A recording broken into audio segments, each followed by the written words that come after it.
Welcome back to my channel. आज की इस वीडियो में हम इन्वायरमेंटल साइंस वाला जो सब्जेक्ट होता है डीयू में एईसी जिसको हम बोलते हैं वो मैं आपको पढ़ाऊंगी। और ये सेकेंड ईयर यानी कि सेमेस्टर 3 में जो स्टूडेंट्स हैं उनके लिए ये वीडियो रहने वाली है। और इस वीडियो में सारे कंसेप्ट्स मैं आपके क्लियर कर दूंगी। जो 5th 6th and 7th unit है आप वेबसाइट पे पता कर सकते हैं गूगल की। वहाँ पे जाके आप सर्च करेंगे तो आपको सिलेबस जो है वो आ जाएगा, मिल जाएगा। और जिसको सिलेबस नहीं मिल रहा है वो मुझे कमेंट में सेक्शन में बता दें तो मैं आपको वहाँ पे अपलोड कर दूंगी। तो गाइस बिना देरी किए स्टार्ट करते हैं। फर्स्ट वाला पॉइंट जो है यहाँ पे, सबसे पहले तो हम यूनिट 5 यानी कि जो ग्लोबल इन्वायरमेंटल इश्यूज होते हैं और जो उनकी पॉलिसीज हैं उसके बारे में हम पढ़ाई करेंगे। ठीक है, पहला पॉइंट इसमें क्या दिया हुआ है कि क्लाइमेट चेंज। अब यहाँ पे क्लाइमेट चेंज तो मुझे नहीं लगता किसी को बताने की ज़रूरत है। आज के टाइम पे क्लाइमेट चेंजेस कितने बहुत ज़्यादा होते जा रहे हैं।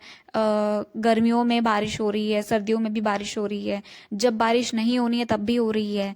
इवन टेम्परेचर जो है वो कितने उसमें अप्स एंड डाउन्स होते जा रहे हैं दिन पे दिन। और कुछ भी नॉर्मल नहीं है, सब कुछ एबनॉर्मल होता जा रहा है। ये बात तो सबको पता है। इतना अर्बनाइजेशन हो रहा है जिस वजह से जो पॉल्यूशन है उस पर कंट्रोल नहीं हो पा रहा है। सबसे ज़्यादा दिल्ली में पॉल्यूशन कितना ज़्यादा होता जा रहा है ये तो सबको पता है। तो क्लाइमेट चेंज का मतलब क्या होता है कि जो लॉन्ग टर्म चेंजेस होते हैं टेम्परेचर में, रेनफॉल और वेदर पैटर्न्स जो होता है, पहले ये नेचुरल था।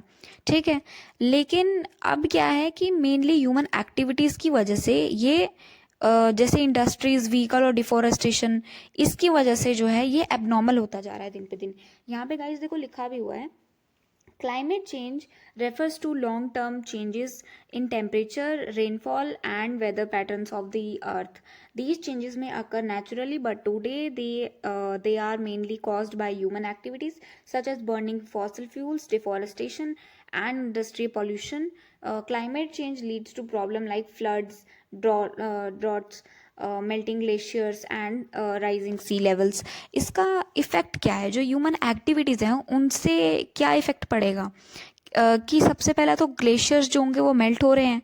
ठीक है, जो टेम्परेचर है वो एक जगह पे स्टेबल नहीं हो पा रहा है, कभी बहुत ज़्यादा हाई जा रहा है, कभी बहुत ज़्यादा डाउन जा रहा है। जब गर्मियों का मौसम है तो कोई भी कुछ भी टेम्परेचर हो जाता है कभी कभी। और सर्दियों का जो है, जैसे कि मार्च का जो मंथ होता है उसमें ऑलमोस्ट जो विंटर्स होती है वो एंड हो जाती है। बट कई बार एबनॉर्मल एक्टिविटीज़ जो होती है नेचुरली, जो नेचुरल चीज़ें होती हैं वो कई बार उस मंथ में बारिश भी हो सकती है।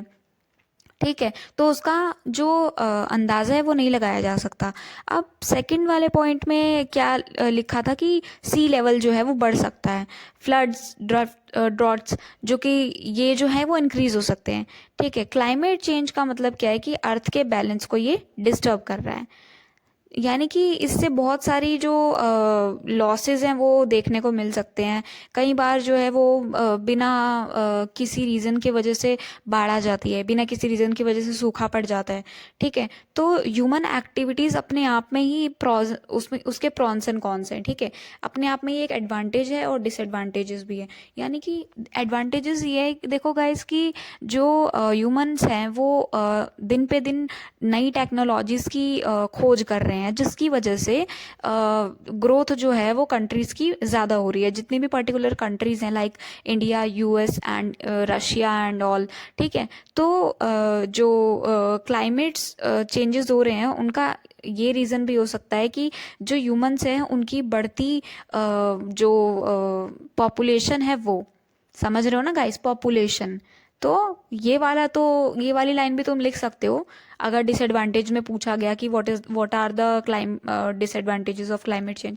सबसे पहले तो ह्यूमन एक्टिविटीज़। ठीक है, उसके बाद उनकी जो बढ़ती जो पॉपुलेशन है वो, जिसकी वजह से जो अर्थ पे जो क्या बोलते हैं उसको कि इफेक्ट पड़ जाता है, उसके ऊपर बहुत ज़्यादा बर्डन पड़ रहा है अर्थ पे।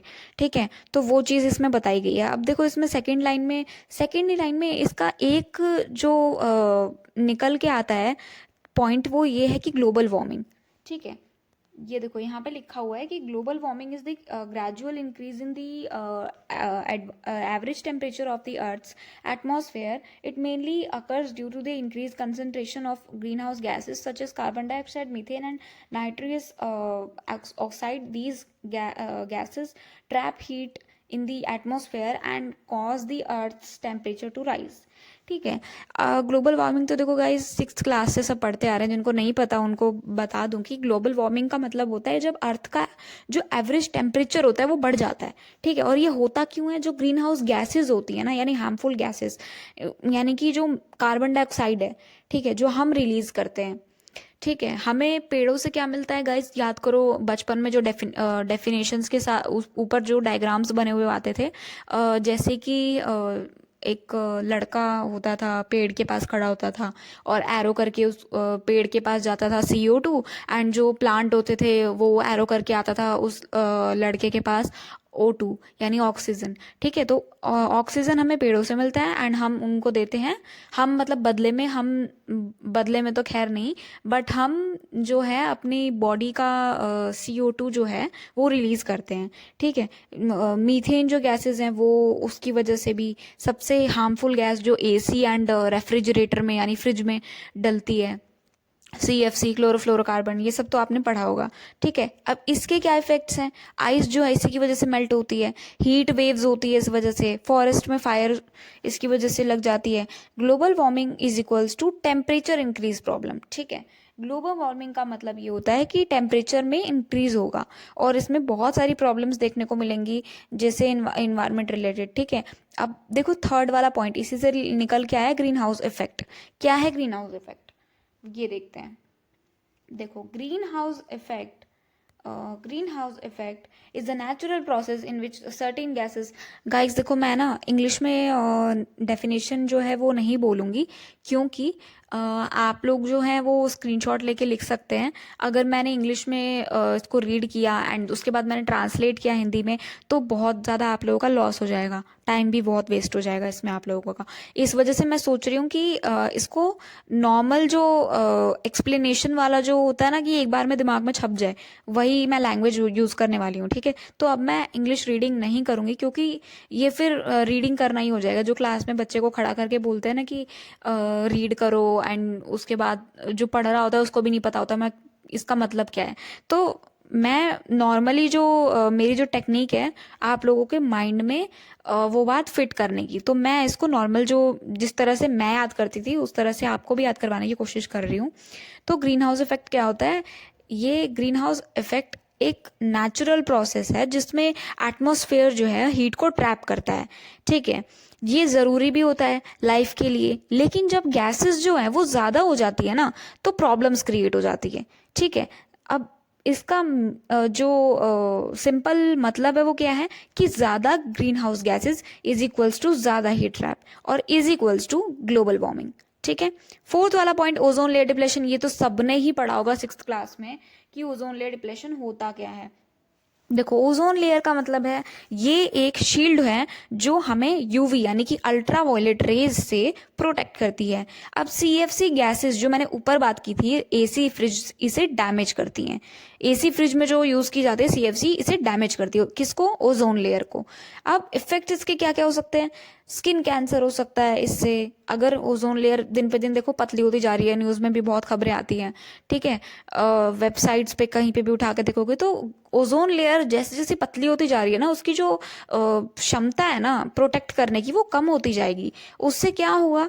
जो आम जनता है यानी कि जो ह्यूमंस हैं, जो ह्यूमन एक्टिविटीज़ कर रहे हैं उन पे इफेक्ट पड़ेगा. कोई घर से बाहर निकल नहीं पाएगा. ठीक है. इफेक्ट्स क्या पड़ेंगे? जो घर से बाहर निकलेगा स्किन कैंसर होगा उसको, आइज प्रॉब्लम्स होंगी, क्रॉप डैमेज होगा उससे. तो ozone layer damage is equals to direct health risk. Okay. अब 5th वाले पॉइंट पे देखो, that is acid rain. Acid rain भी देखो जो सब नॉर्मल बोलते हैं पहली बारिश में नहीं निकलना चाहिए, बहुत ही मतलब जहरीली होती है उसकी बूंद, और सर में नहीं दर्द होने लगता है जिसकी जो बारिश की पहली बूंद अगर सर पे पड़ जाए तो सब कहते हैं ना, तो दैट इज वो एसिड रेन होती है. तो एसिड रेन तब होती है जब SO2 और NOx गैसेस पानी के साथ रिएक्ट करती हैं, ठीक है। SO2 means sulphur dioxide and NOx means nitrogen oxide, ठीक है। ये जो दोनों गैसेस होती हैं ये आती हैं, ये साथ में रिएक्ट करती हैं और इनकी वजह से क्या होता है, इफेक्ट्स क्या पड़ते हैं इससे, सॉइल डैमेज हो सकती है, वाटर पॉल्यूशन हो सकता है और बिल्डिंग्स डैमेज हो सकती हैं। एसिड रेन का नेचर और मॉन्यूमेंट्स दोनों को डैमेज करती हैं, ठीक है। अब आ जाओ सिक्स्थ वाले पे, दैट इज UNFCCC। इसकी फुल फॉर्म क्या है गाइस, फुल फॉर्म प्लीज याद कर लेना। जो आपका फुल फॉर्म वाला जो क्वेश्चन वाला पार्ट आता है उसमें ये पूछा जाता है कि UNFCCC क्या होता है। गाइस मैं एक फुल फॉर्म की अलग से वीडियो लेके आऊंगी जिसमें सारे फुल फॉर्म्स मैं आपको कवर करवा दूंगी और उसमें से एक ना एक तो टकराएगा जरूर, ठीक है। एक ना एक तो नहीं, अगर लक अच्छा चला गया तो आप लोगों का तो वो सारे आ जाएंगे उसमें। तो प्लीज़ मुझे कमेंट सेक्शन में बता देना, अगर आप लोगों को नीड होगी तो मैं बना दूंगी अलग से वीडियो। UNFCCC जो है ये क्या है, एक सबसे पहले इसकी फुल फॉर्म देखो, यूनाइटेड नेशंस। हर चीज़ USA जो है ना वो सुपर पावर है, ठीक है। अपने ऐसा वो है नहीं सुपर पावर, वो अपने आप को समझता है सुपर पावर। डोनाल्ड ट्रंप, ठीक है, वो अपने आप को समझता है सुपर पावर, लेकिन वो है नहीं। उसका काम क्या है, देखो गाइज मैं यहाँ पे किसी कंट्री की बुराई नहीं कर रही, बट जो रियलिटी है वही बता रही हूँ। ट्रम्प यानी अमेरिका, US, उसके जो प्रेसिडेंट डोनाल्ड ट्रंप हैं वो यही चाहते हैं कि दोनों देश, कोई भी देश हो सकता है, वो दोनों लड़ मर के जो भी है वो ख़त्म हो और उनका जो माल है, मे बी वो माल कुछ भी हो सकता है, जैसे तेल हो गया या फिर जो कुछ भी हो सकता है, तो वो उसको हथियाने की कोशिश करते हैं। तो हर चीज़ में US जो है वो आगे बढ़ के बहुत कुछ करने की कोशिश करता है। तो UN का मतलब क्या है यहाँ पे, यूनाइटेड नेशंस, याद रख लेना, ठीक है, इससे आपको याद हो जाएगा। USA यूनाइटेड नेशंस, ठीक है। United Nations framework convention on climate change. अब देखो हमने फर्स्ट वाले जो ये हम यूनिट पढ़ रहे हैं वो क्लाइमेट चेंज के ऊपर है, ठीक है। तो क्लाइमेट चेंज तो आएगा ही। CCC के 2C आपको याद हो गए हैं और फर्स्ट और सेकंड वाला जो है यानी कि UN यानी यूनाइटेड नेशंस, वो भी आपको याद हो गया होगा।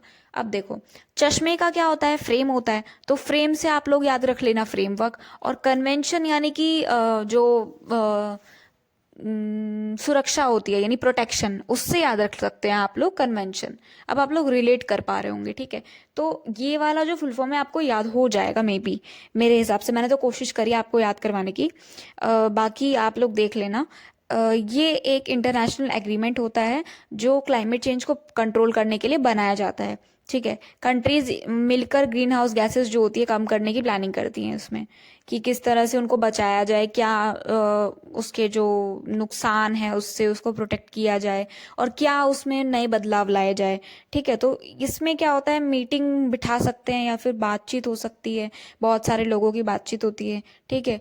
इसमें एग्रीमेंट होता है, बस ये ध्यान रख लो। क्योटो प्रोटोकॉल क्या होता है, अब 7th वाले पॉइंट में देखो। क्योटो प्रोटोकॉल जो होता है ये इंटरनेशनल एग्रीमेंट है, ठीक है। ये UNFCCC जो हमने ऊपर वाला पढ़ा ना उसका पार्ट है क्योटो प्रोटोकॉल, जिसमें डेवलप्ड कंट्रीज जो होती हैं उनको एमिशंस रिड्यूस करने के टारगेट्स दिए जाते हैं, ठीक है। इनका फोकस क्या होता है, डेवलप्ड कंट्रीज की रिस्पॉन्सिबिलिटी, ठीक है। फोकस जो है ये किस चीज़ पे करते हैं, फोकस इसका मेनली होता है डेवलप्ड कंट्रीज की रिस्पॉन्सिबिलिटी। फोकस वाले पॉइंट में ये आ जाएगा। अब जिसको क्योटो प्रोटोकॉल समझ में नहीं आया, मैं उसके लिए दोबारा रिपीट कर देती हूँ। ये जो हमने ऊपर ऊपर वाला UNFCCC पढ़ा ना उसी का पार्ट है ये, ठीक है। किसका पार्ट है, UNFCCC का पार्ट है, जिसमें जो डेवलप्ड कंट्रीज होती हैं उनको एमिशंस रिड्यूस करने के टारगेट्स दिए जाते हैं, ठीक है। एमिशंस का मतलब जिसको नहीं पता गाइज कमेंट सेक्शन में पूछ लेना, मैं उसका आंसर दे दूंगी, ठीक है। 8th वाला पॉइंट जो है मॉन्ट्रियल प्रोटोकॉल। इसमें देखो क्या है, मॉन्ट्रियल प्रोटोकॉल जो है वो ओजोन लेयर को प्रोटेक्ट करता है और इसने CFC गैसेस को बैन कर दिया, ठीक है। मोस्ट सक्सेसफुल इन्वायरमेंट एग्रीमेंट था ये।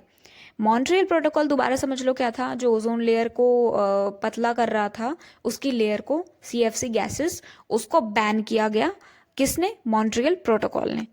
और इसने क्या काम किया, बेसिकली ओजोन लेयर को प्रोटेक्ट किया। अब ऑब्वियसली सीएफसी जो कि बहुत ही हार्मफुल गैस है, और ओजोन लेयर को, इसकी ओजोन लेयर की जो लेयर है उसको पतला कर दिया, तो क्या हो जाएगा, ये उसको प्रोटेक्ट ही करेगा ना, तभी तो उसने बैन किया है।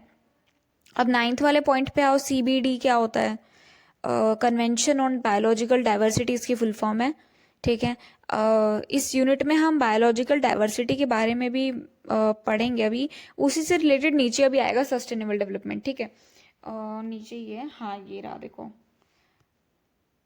पहला अगर नहीं भी अगर समझ में आएगा तो नेक्स्ट वाली जो यूनिट है ना, बायोडाइवर्सिटी एंड कंजर्वेशन, उसमें आप लोगों को समझ में आ जाएगा। अब देखो इसका सीबीडी जो है, इसका एम क्या है वो समझो, बायोडाइवर्सिटी को प्रोटेक्ट करना, जो पेड़ पौधे हैं, जो इन्वायरमेंट है उसको प्रोटेक्ट करना, रिसोर्सेज का सस्टेनेबल यूज करना, फेयर शेयरिंग करना, ठीक है, ये इसका एम होता है। और मतलब ये जो है, ये सोशल जो वर्क है उसको प्रमोट करने का काम करता है, ठीक है, लोगों के बीच में अवेयरनेस बढ़ाने का काम करता है, ताकि जो बायोडाइवर्सिटी है वो प्रोटेक्ट रहे। 10th वाले पॉइंट में क्या है, सस्टेनेबल डेवलपमेंट। इसका मतलब तो गाइस सबको पता है कि आज की जो नीड्स हैं उनको फुलफिल करो बिना फ्यूचर को डैमेज किए। जो आज की नीड है, यानी कि जो आज की डिमांड है, जो आज चाहिए, उसको पूरा करो, लेकिन जो फ्यूचर जनरेशन है उनके लिए कुछ छोड़ दो, ठीक है। ऐसा नहीं है कि फॉर एग्जाम्पल आज हमारी जो नीड है वो है 2 लीटर पानी, ठीक है।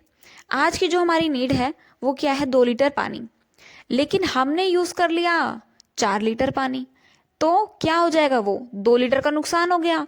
तो वो फ्यूचर जनरेशन, यानी कि जो आने वाली जनरेशन होगी, उसके लिए क्या करेगा, नुकसान करेगा। उनको जो नेक्स्ट जनरेशन होगी उनको कुछ मिलेगा ही नहीं यूज करने के लिए। तो हिसाब से यूज करना चाहिए, ताकि आने वाली जनरेशन है उनके लिए हम कुछ छोड़ सकें।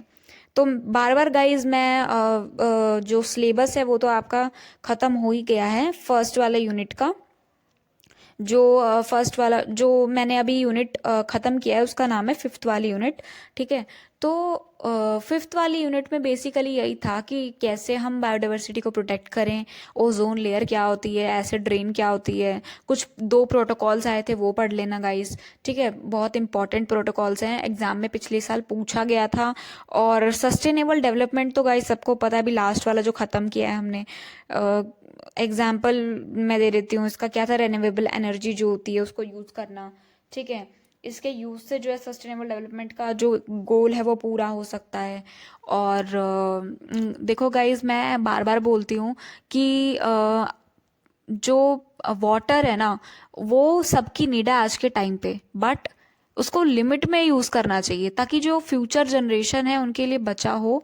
और ये सिर्फ कहने की बात है, जो लोग होते हैं वो बात को काट देते हैं और यूज़ करते हैं जितना मन चाहे, बट उनके बारे में सोचना चाहिए जो आने वाली जनरेशन्स हैं, ठीक है। नहीं तो फिर वो बहुत ही ये सोचेंगे कि जो पहले की जो जनरेशन्स थी उन्होंने तो इतना यूज़ कर लिया कि हमारे लिए कुछ बचा ही नहीं। तो उनका जो लिवलीहुड है ना, डेली लिवलीहुड जो होता है वो बहुत मुश्किल हो जाएगा। तो हमें उनको सेव करना चाहिए, उनके लिए वो सारी चीज़ सेव करनी चाहिए जिसकी उन्हें ज़रूरत है। क्योंकि पहले की जो जनरेशन्स थी, जो हम जनरेशन है अब, हमारे लिए भी पहले की जो जनरेशन्स थी उन्होंने कुछ ना कुछ छोड़ा है, ठीक है। ऐसा तो नहीं था कि उन्होंने सारा का सारा जो की चीज़ें हैं सारी की सारी उन्होंने यूज़ कर ली, बट जो अब हम जो जनरेशन है हमारे ऊपर सारी बात है, हमारे ऊपर सब कुछ डिपेंड करता है कि हम नेक्स्ट जनरेशन के लिए कुछ ना कुछ छोड़ें। तो ये गाइज, ये एक मॉरल स्टोरी है जो मैं आपको बता रही हूँ। तो लेक्चरबाजी खत्म हो गई अब, ठीक है। अब आ जाओ 6th वाली यूनिट पे, बायोडाइवर्सिटी एंड कंजर्वेशन। अब इसको मैं स्पीडली खत्म करूंगी। बायोडाइवर्सिटी आपने ऊपर वाले यूनिट में पढ़ ही लिया क्या होता है। जो प्लांट्स एंड एनिमल्स होते हैं, एक सेकेंड, ये क्या हो गया इसको, बायोडाइवर्सिटी इन कंजर्वेशन, बायोडाइवर्सिटी क्या होता है, जिसमें वैराइटीज ऑफ लिविंग ऑर्गेनिजम्स होते हैं, बहुत सारे plants and animals, micro organisms को भी हम इसमें इंक्लूड कर लेंगे। तो ये इकोसिस्टम बैलेंस मेंटेन करती है, ठीक है। बायोडाइवर्सिटी मतलब जिसमें भरे हुए प्लांट एंड एनिमल्स हो, ठीक है, उसी को बोलते हैं डाइवर्सिटी यानी बहुत सारे लोग, बहुत सारे micro organism, animal and plants, ठीक है, जिसमें बहुत सारे animal, micro organism and plant हो। बायो का मतलब प्लांट से है, तो समझ जाओ। बायो का मतलब अर्थ से भी हो सकता है, तो उससे भी समझ जाओ। सेकंड वाला पॉइंट, जेनेटिक डाइवर्सिटी, एक ही स्पीशीज के अंदर जीन्स का वेरिएशन होता है इसमें, और ये स्पीशीज को सर्वाइव करने में हेल्प करता है। इसका एग्जाम्पल क्या है, राइस की डिफरेंट वेराइटीज, ओके। अब आ जाओ थर्ड वाले पे, that is species diversity. Species diversity क्या होता है, एक एरिया में कितनी डिफरेंट स्पीशीज हैं उनको उसको स्पीशीज डाइवर्सिटी कहते हैं।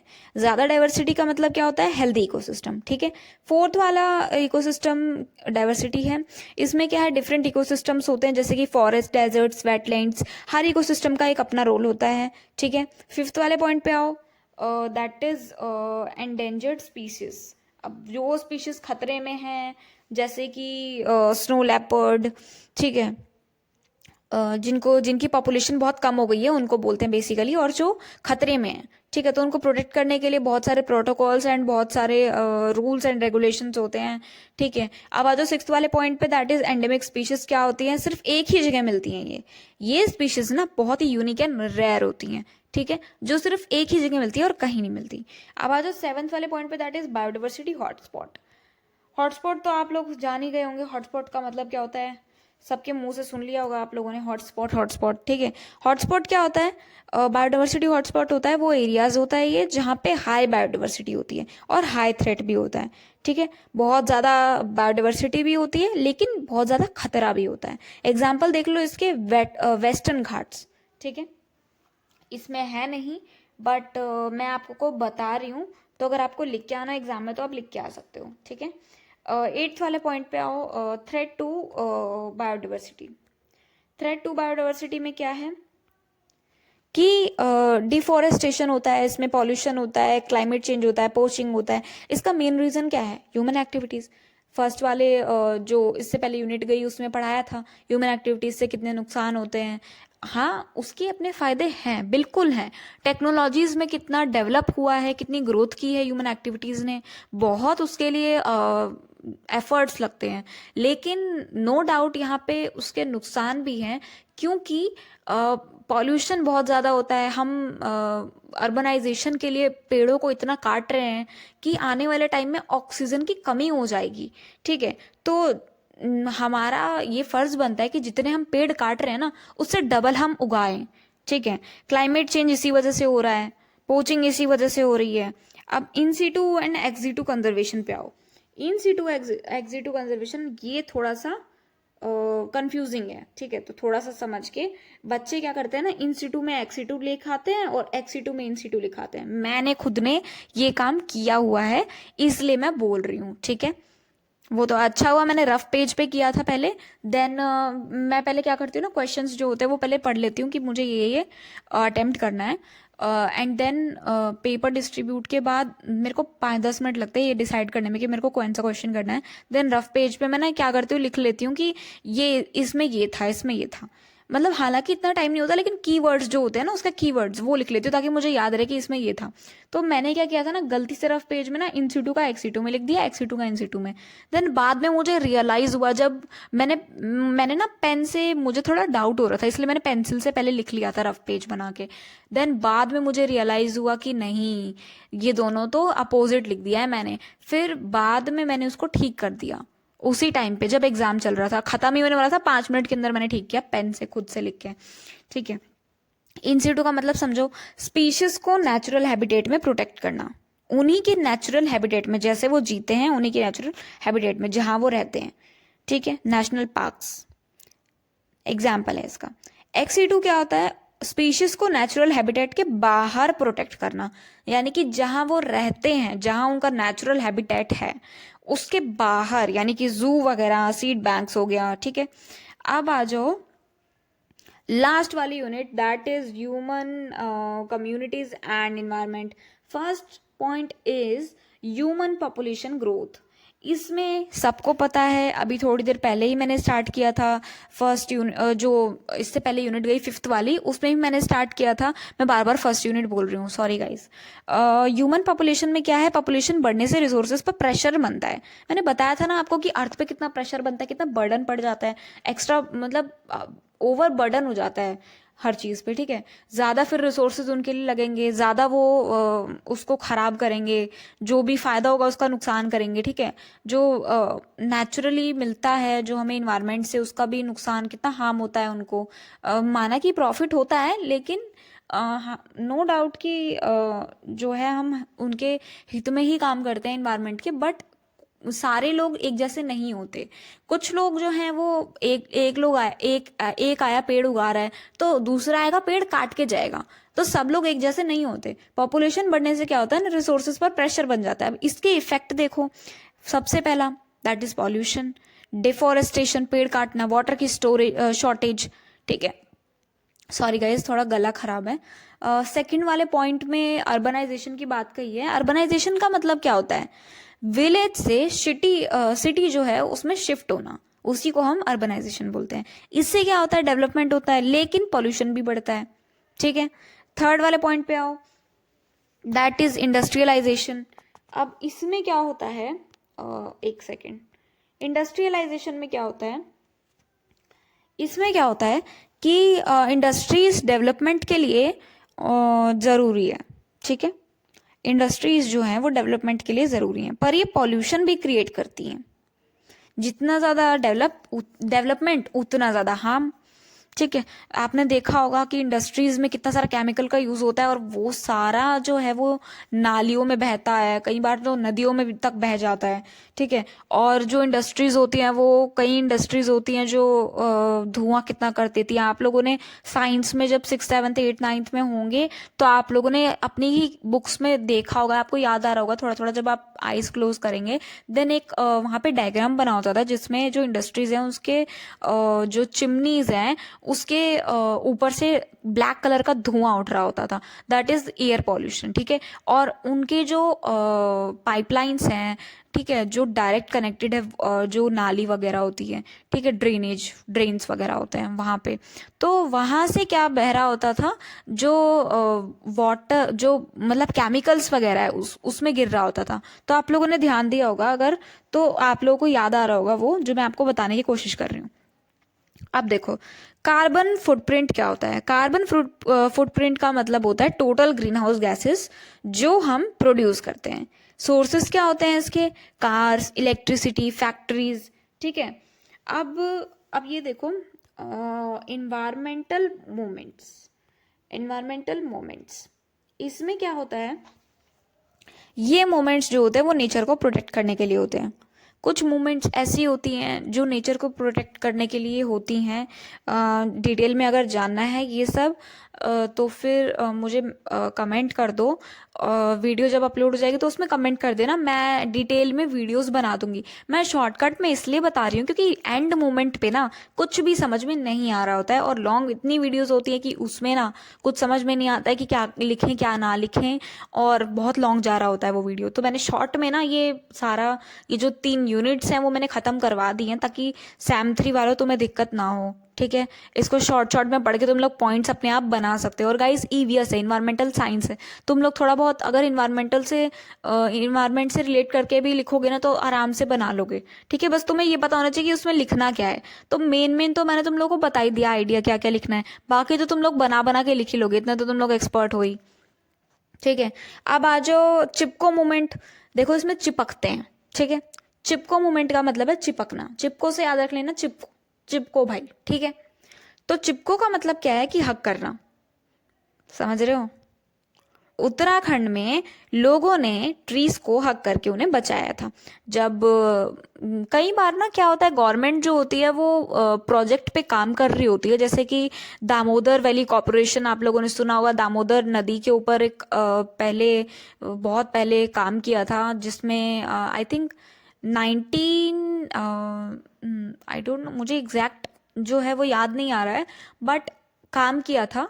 एंड वो उस काम में ना यूएस ने हमारी मदद करी थी उस कॉपरेशन में, ठीक है। उस प्रोजेक्ट के लिए यूएस ने हमारी मदद करी। तो कई बार क्या होता है ना कि जो नदियां होती हैं उनके ऊपर काम करवाने के लिए गवर्नमेंट जो है वो प्रोजेक्ट देती है लोगों को जो उससे जुड़े हुए होते हैं उससे।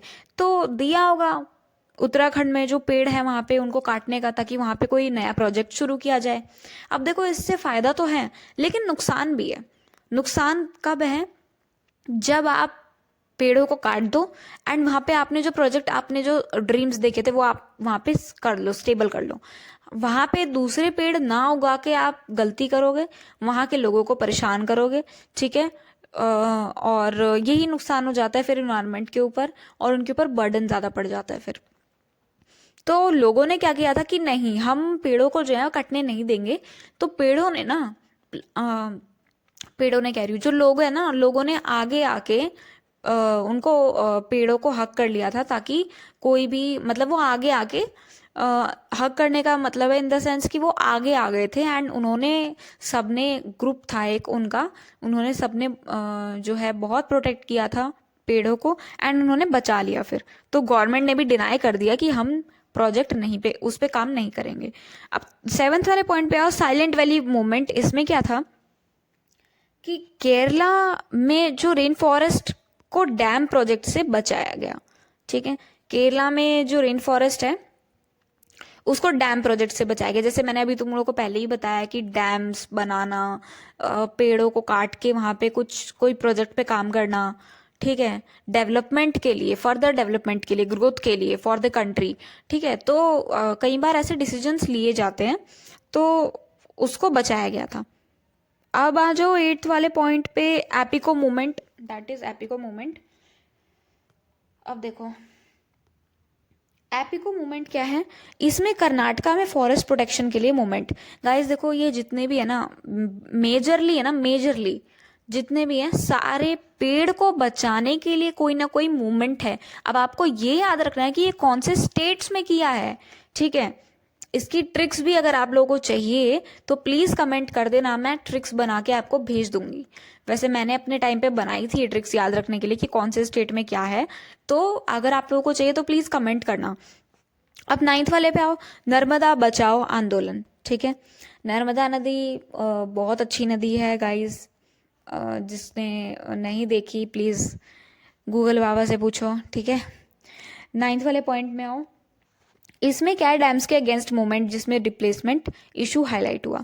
फिर से गाइस देखो यहाँ पे वही चीज़ है कि गवर्नमेंट जो है उसका एक ऑब्जेक्टिव था कोई, जिसकी वजह से डैम्स के अगेंस्ट जो भी मूवमेंट, डैम्स जो है बनवाने के लिए कोई कुछ किया होगा गवर्नमेंट ने। तो अब मुझे एग्जैक्ट पता नहीं है गाइज, मैं भूल चुकी हूँ, ठीक है। कौन याद रखता है? अब रिलेट तो कर पा रहे होगे ना कि आज ही तो पढ़ा था, हमें आज का पढ़ा याद नहीं रहता, हमें पिछले सैम का पढ़ा कैसे याद रहेगा।